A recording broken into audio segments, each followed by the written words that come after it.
So I'm Julie. I'm the Chief Product Officer for Squiz, and I've done a lot of customer visits over the last 12 months, and there's a few really familiar faces in the audience.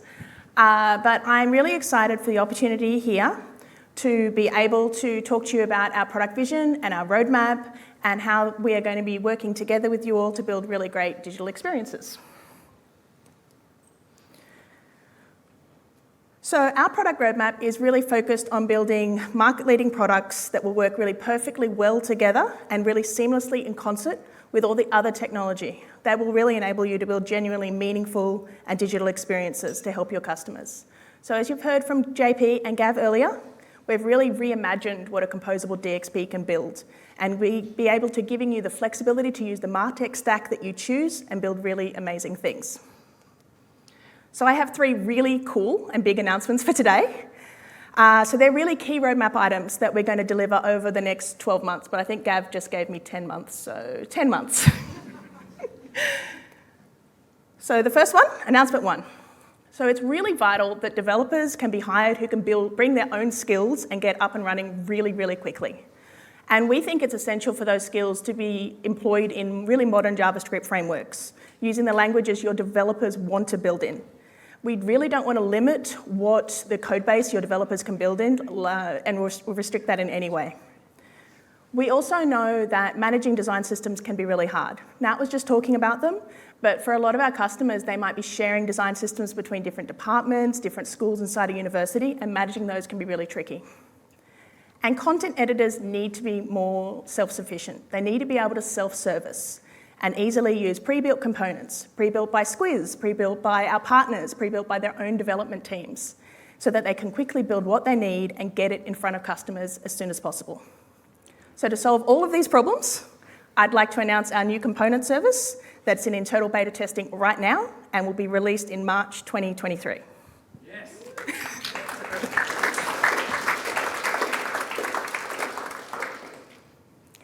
So the component service, it's a really new way for our services teams and our customer developers to work using JavaScript and other popular frameworks to create components or design systems, which are then made available back into Matrix for content editors to use. So yes, you can build components in Matrix right now. But as Gav did say, we're not going to force you to change. You can keep building components the same way you do right now, but we genuinely don't think you're going to want to. Because regardless of your role in building digital experiences, from developer to marketer to communications expert to content editor, this new component service is going to make your job easier, faster, cheaper, and more easily governed. So I've got a few ways that we can show how we're building this. So site builders will be able to view sets of components from the DXP console. And it'll make it a lot easier for you to manage and share design systems across multiple sites, different applications, wherever you need them to be shared. Content editors will see libraries of components in Matrix. They'll be built by Squiz, easily accessed and downloaded from the marketplace, built by our partners, or built by their own development team. And they'll be really easily able to add these new components from within Matrix and then configure them. We're going to have reusable sets of fields for things like cards, accordions, carousels, and conditional fields that'll make it a lot easier to edit structured content. So these components can be displayed on a Matrix page, and it'll also work seamlessly with the older version of the components already available in Matrix. You don't need to do a great big migration and build everything in the new component system. They'll also integrate really nicely with Funnelback, so it's going to make it a lot easier for you to pull the search results into your page easily.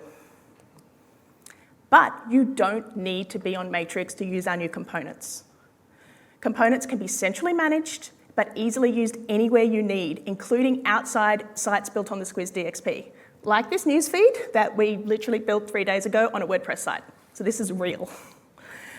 So it also is going to make it really easy to use Funnelback results on any other CMSs as well. So this really reinforces that composable strategy we've been talking about all day. It's inherent in everything that we're building as a product team. We're building the world's most composable DXP, and components are one of the pieces of functionality that really underpins this vision. But we're not stopping there. So this is a really big step towards our overall front end as a strategy service, front end as a service strategy. So developers, we know you want to build fast, And DXP Components introduces those first steps of the decoupled rendering and overhauling the headless capabilities available inside the Squiz DXP already. But we need to continue with the ultimate goal of really improving our headless capabilities until they're amazing.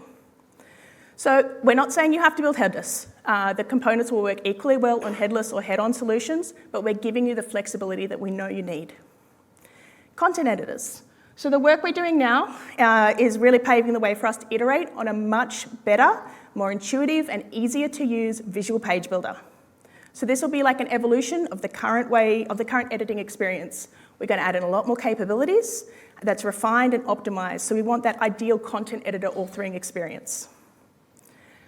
This ends the trade-offs. So at the moment, you build a bunch of components, make developers' lives easier, but we don't always make content editors easier. Or we're building out new visual things, but we're not making it easier for developers.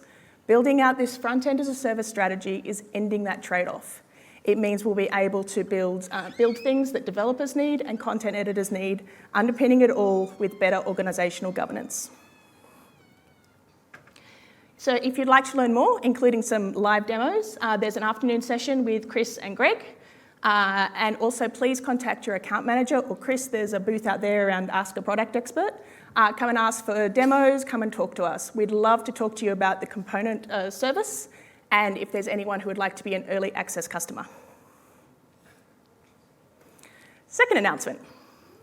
So, your customers expect the sites they visit to be personalised to suit them. Personalisation can be really difficult for organisations though, for both even anonymous or authenticated personalisation. So you have to manage all the different types of content, you have to figure out all the different customer journeys that you expect your customers to sort of take through your site, all the different data integrations. It can be really, really overwhelming. It's also really difficult to measure the return on investment of personalisation for services-based companies. So if you can't roll out a strategy, sell 3,000% more socks and go, awesome, we did a good job, how do you measure if all of this effort that you're doing to make a personalisation strategy is actually helping your customers? So to solve all these problems and more, we are releasing the Squiz Customer Data Platform. So it's in beta early next year and will be available for general release in July 2023.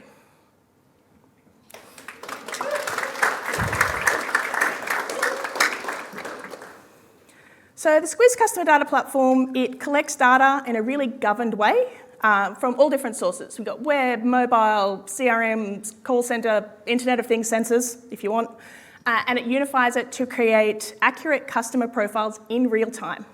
And then it makes that profile accessible to and actionable by other tools and technology. We are building the CDP for Squiz customers. So there's a lot of CDPs out there in the market, but they really focus in on e-commerce use cases and how do we use customer data to generate more retail sales. We're not focusing on those. We're really building out the features we know our customers need. So we're going to enable easy and simple content personalization, de-siloing customer data so that you can build a lot more personalized experiences, and giving you tools to measure the return on investment for all of this work that you're doing. So, see here. So this is an example of the CDP. So if I want to really easily add in Canvas as a new data source, I'm the University of Windsor, and I want to add in Canvas as a new data source inside my CDP. Because this works flawlessly with the rest of the DXP, we have all of the pre-built Connect recipes available inside the UI. So I can just click on the Canvas LMS recipe there, configure the fields that come by default, add in any extra ones that I would like to pull through, and then I just tick which fields I would like to pull into that single customer view. It's really simple. We have other ways, obviously, for any sources that might not have a Connect recipe yet. And as Gav said, you can talk to Carrie and ask for any recipe to be built for you. But we also have all the different APIs that you would need to pull in data from any source that you can. So here's all the data that's stored in our CDP. It's in a really easy to simple to use interface, so you can view all the different data. You can see analytical data on the different segments. You can see all the different ways that your customers are interacting with your digital experiences here. And you can drill down and look at individual customer profiles. So this is Maria. You can kind of see, I'm just going to point to this screen, sorry everyone. So you can see down here, she was browsing around the website, she watched a couple of videos, she did some course searches, And then she signed up for an open day submission. And now we know who she is. So we know her name, we know her email address, and she was even kind enough to give us a photo. And that enhances the profile. We can already see, so we already had all the things that she said that she was interested in because that's what she was using. And now we know more about her. So she's still a prospective student. But if she likes what she hears at the open day, she may actually convert into an enrolled student. And all of the data that comes with that, interests, clubs, courses, GPA, can all be linked into this profile. We can, if we choose, also link up third-party data sources to further enhance those customer profiles, if you want to. So the history of Maria and the history of all of your customers, it grows over time, stitching together that story of prospective student to enrolled student to engaged alumni. And you can do this with all of your customer data, making it a lot simpler to de-silo and see who is actually interacting with you. So we added in a new data source, we had a look at what kind of data we were pulling through. Now we want to make a segment, because we want to do some website personalization. Let's say we want to show a special module just to business students. So here is the new way that you can create segments for customer personalization or anything that you want. You can see here, Gav talked about earlier around having really precise business rules. So it's a lot more complex and intuitive to use than the current way you can build out those segments or personas inside Matrix. So you can build out the segments for as much as you want. And those segments are DXP wide. So you can then send it to Matrix to use for content personalization. You can send it to Funnelback to be integrated with Funnelback's existing search personalization. You can send it anywhere you want. They can be sent to any other CMS that enables content personalization. It doesn't just have to be Matrix. So it means that we're making it really easy for you to centralize your personalization and use it everywhere, across all platforms and across all your different systems. I think I've gone backwards. So with the Squiz CDP, you'll be able to build personalized and customized portals, websites, and intranets really simply and quickly. So working together with the component model, portal development time, integration time, building data-driven applications and integrations, all of these are going to be really, really fast. So that's going to make it a lot easier for you to meet what your goals are and even go beyond them. So with Squiz as your partner in personalization, you can really deeply understand your customers and help them get exactly what they need more efficiently, building up that deeper relationship that evolves over time and allowing your digital experiences to evolve with them. We mentioned Carrie earlier, but if you would like to learn more, Carrie is up the back somewhere still. She'll be out there, but of course, please contact your account manager if you are also interested in being an early access customer. So this will be available for general release around the middle of next year, but we're looking for anyone who is interested in working really closely with us to build out their solutions so that we can make sure that we are building the Squiz CDP. All right, announcement number 3. Every single one of you have at least one form, all of you. So we know they're really important. We also know content editors need to be able to more easily self-service on forms. Even the complex ones that, as Gav mentioned, have conditional logic and payment gateways and all of the fun things that you want to add into your forms to really self-service. We also want to make collecting that form data and using that data for doing other things a lot more intuitive. So forms, as you saw with the example with Maria, are a really great way to learn more about your customers, and we want to make that a lot more easy and flexible. So we're building the next evolution of forms. It'll be in beta testing mid-next year and general release in September 2023.